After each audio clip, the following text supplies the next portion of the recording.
అంత గొప్ప కార్యాలు చేసే దేవుడు అండి. నేను ఖచ్చితంగా నమ్ముతాను. ఏలియా ఆ వాగు నీరు చూసి ఎప్పుడు చింతపడల. ఎందుకంటే ఆ వాగు నీరు తగ్గిపోవడము ఏలియా కన్నా ముందుగానే దేవుడికి తెలుసు. ఎందుకంటే ఆ వాగు నీరు పరిచయం చేసిందే దేవుడు. దేవుడికి స్తోత్రం. మొత్తానికి ఆ వాగు నీరు అయిపోగానే దేవుడు ప్రత్యక్షం, ఏలియా ఈ వాగు నీరు అయిపోయింది, ఇప్పుడు నేను ట్రాన్స్ఫర్ చేయబోతున్నా. ఎక్కడికి ప్రభువా? ఎక్కడికో తెలుసా? తర్వాత మీరు చదువుకోండి. ఇదిగో సీదోను పట్టణం మందు సారేపతు అనేటటువంటి ఊరిలో అక్కడ ఒక విధవరాలు ఉంది. ఆ విధవరాల దగ్గరికి వెళ్ళి అక్కడ పోషించబడతారు. చాలా విచిత్రంగా ఉంటుందండి దేవుని మాట. అయ్యా వాగునీరు దగ్గరికి వెళ్ళమంటే వెళ్ళాను, అక్కడ కనబడుతుంది నీరు కాబట్టి తాగి. ఇంత కరువులో, భయంకరమైన కరువులో, వర్షం లేక పాడి పంటలు లేని కరువు సమయాల్లో ఒక విధవరాల దగ్గరికి వెళ్ళమంటారండి. యజమానుడు ఉంటే యజమానుడు బయట కష్టపడతాడు, కష్టపడింది తీసుకొస్తాడు, ఇంటిని పోషిస్తాడు. ఇప్పుడు యజమానుడే లేని ఆ విధవరాలు ఇంటి దగ్గరికి వెళితే వారికే బహుశా ఉండొచ్చు, ఉండకపోవచ్చు, నాకేం పెడతారు ప్రభా అని ఏలియా ఏమాత్రం కూడా ఆలోచించాడు. అరే దేవుడు చెప్పంటున్నాడు. వెళ్ళాడు, ఆ పట్టణం దగ్గరికి వెళ్ళాడు. వెళ్ళగానే అక్కడ ఈ విధవరాలు పుల్లలు ఏరుకుంటా ఉన్నాడు. పుల్లలు ఏరుకుంటా ఉంటే మాస్టర్ గారు అయిన ఈ దైవజనుడని ఏలియా అమ్మా అని పిలిచాడు. ఎవరండి? నేను దైవజనుడు అమ్మా. అయ్యరు వందనాలండి. ఏం లేదమ్మా, ఎండపాటును వచ్చాను, ఒక్కడికి నీళ్ళు ఇస్తాను. నీళ్ళు ఇస్తానండి అని నీళ్ళు ఇస్తానని తెలియదు. అప్పుడు ఏలియా గారు అన్నారంట, అదే చేత్తో ఒక అప్పం చేసి తీసుకురమ్మా అన్నారంట. ఈ అయ్యగారు బాగానే అన్నారు, కానీ ఆవిడ హృదయంలో బండరాయి పడిపోయినట్టు అనిపించింది. నీళ్ళంటే ఇస్తాం, ఎందుకంటే ఫ్రీ. ఏంటంటే అది ఫ్రీ. భోజనం అంటే ఖర్చు. భోజనం అంటే ఖర్చు.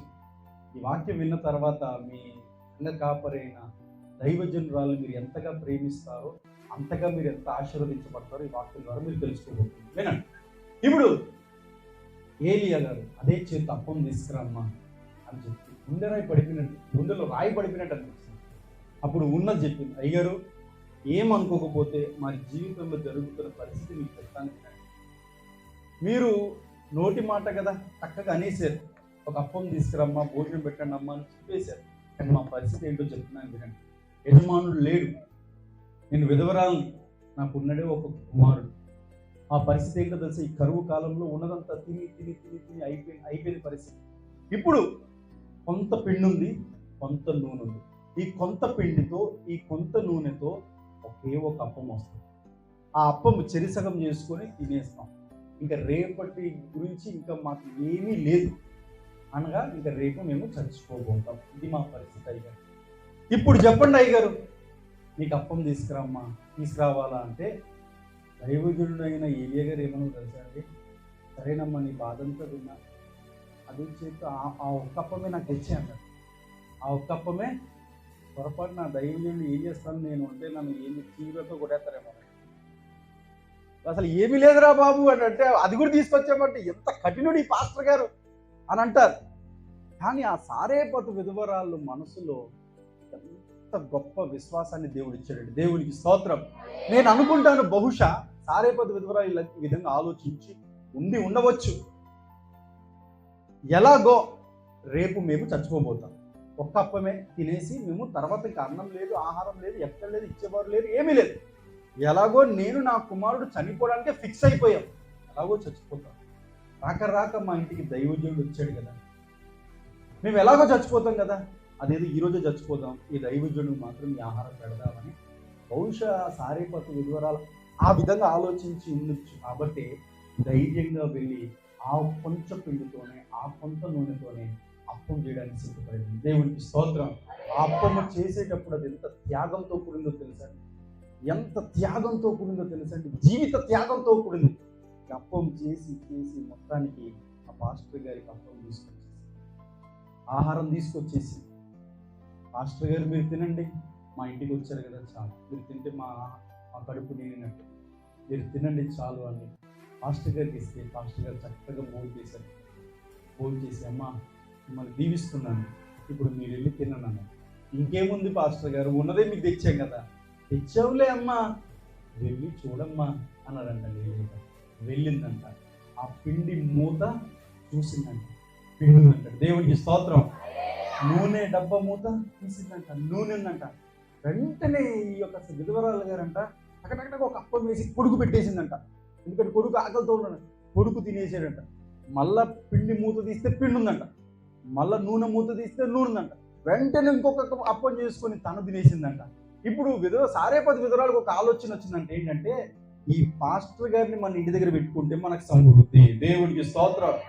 ఇంకా పాస్టర్ గారు, అయ్యగారు మీకు ఏం కావాలి చెప్పండి, ఎందుకో తెలుసా, మీకు ఇద్దరే, దేవుడు మాకు ఇస్తాడు. దేవుడికి స్తోత్రం.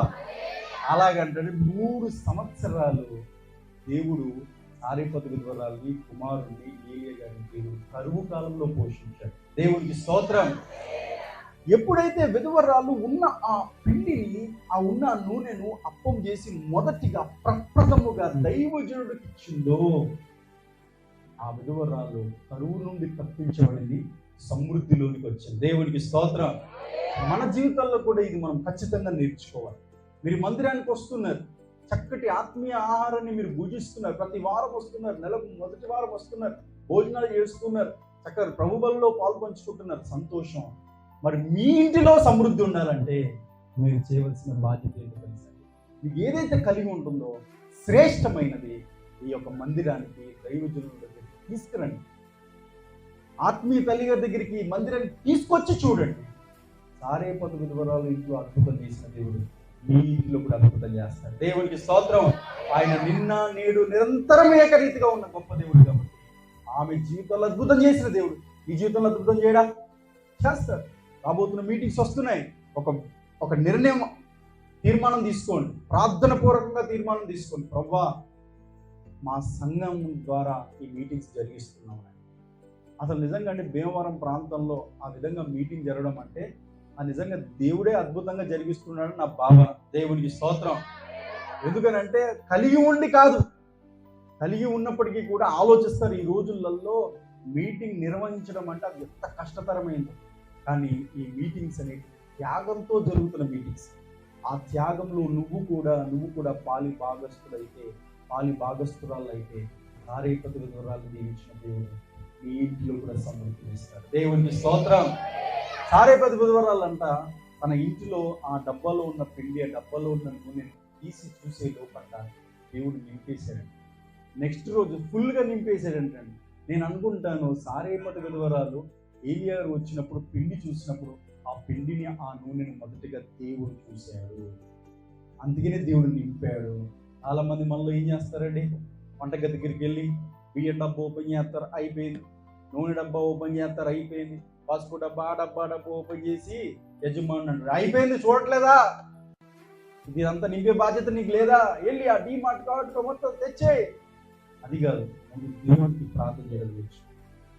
నువ్వు నీ వంటగదిలో వెళ్ళి నువ్వు చూసే లోపే దేవుడు నీ వంటగదిలో వెళ్ళి దర్శించి నీ యొక్క పిల్లలని దేవుడు చూడగలిగిన దేవుడు. దేవుడికి స్తోత్రం. ఈ బ్యాలెన్స్ నువ్వు చూసే లోపు నీ బ్యాంక్ బ్యాలెన్స్ నువ్వు నిల్లున్న పరిస్థితి దేవుడు ముందుగానే చూడగలిగిన దేవుడు.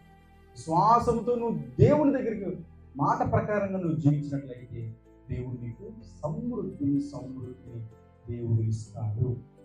అటువంటి సమృద్ధి అయిన జీవితం దేవుడు మీ జీవితాల్లో కూడా ఇవ్వాలనే దేవుడు ఈరోజు ఈ వాక్యం ద్వారా మాట్లాడాడు. ఆనాడు ఏలియా కాకుల ద్వారా దేవుడు పోషించాడు, విధవరాల ద్వారా పోషించగలిగాడు. గల కారణం ఏంటో తెలుసా? ఏలియా చేసింది ఒకటే, దేవుడు ఏది చెప్తే అది చేశాడు. మరో మాట పలకలేదు, మరో దారి వెతుక్కోలేదు. దేవుడు ఇది చెప్పమన్నాడు, నేను చెప్పాను. దేవుడు నన్ను ఇది చెయ్యమన్నాడు, నేను ఇది చేస్తున్నాను. నా సర్వము కూడా, నా పోషణ అంతా కూడా నా దేవుడే చూసుకుంటాడని సంపూర్ణమైన విశ్వాసం కలిగి ఉన్నాడు. కాబట్టి ఏలియాను దేవుడు కరువులో పోషించాడు. దేవునికి స్తోత్రం.